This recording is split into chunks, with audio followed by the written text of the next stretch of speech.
बांग्लादेश से जो लोग आए हैं वो लोग अपने आप को ही मियाँ बोलते हैं।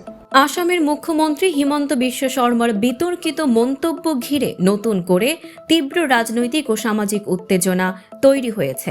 সম্প্রতি এক অনুষ্ঠানে তিনি বলেন, মিয়া মুসলমানদের আসামে নয় বাংলাদেশে গিয়ে ভোট দেয়া উচিত। তার দাবি, এই গোষ্ঠীর বিরুদ্ধে অবস্থান নেয়ার বিষয়ে সরকারের কোনো লুকোচুরি নেই।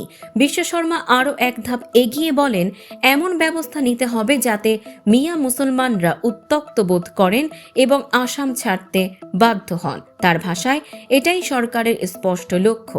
উল্লেখ্য, ভারতে মিয়া শব্দটি আসামের বাংলাভাষী মুসলমানদের জন্য ব্যবহৃত একটি অবমাননাকর শব্দ হিসেবে পরিচিত, যা তাদের বাংলাদেশী হিসেবে চিহ্নিত করার ইঙ্গিত বহন করে। এর আগেও তিনি বিরূপ মন্তব্য করে বলেন, আইন মেনেই মিয়াদের উত্তক্ত করা হবে। এছাড়া দৈনন্দিন লেনদেনেও যেন তাদের অস্বস্তিতে রাখা হয়, সেই আহ্বান করেন বিশ্ব শর্মা।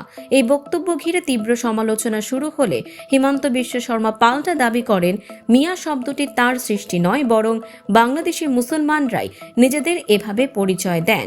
সাংবাদিকদের এক প্রশ্নের জবাবে তিনি দাবি করেন, তাদের কাছে ভোট চুরি বলতে বোঝায় কিছু মিয়া ভোট ঠেকানো।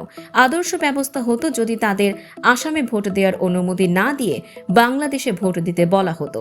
তিনি আরও বলেন, নিবিড় ভোটার তালিকা সংশোধনের সময় 4 থেকে 5 লাখ মিয়া ভোটারের নাম তালিকা থেকে বাদ দেয়া সম্ভব হবে। এই নির্দেশনার প্রতিবাদে আসাম কংগ্রেস ভারতের প্রধান বিচারপতির কাছে চিঠি দিয়েছে। বিরোধীদের অভিযোগ, একটি নির্দিষ্ট সম্প্রদায়কে লক্ষ্য করে ভোটার তালিকা সংশোধনের অপব্যবহার করা হচ্ছে। গৌহাটি হাইকোর্টে জনস্বার্থ মামলাও হয়েছে।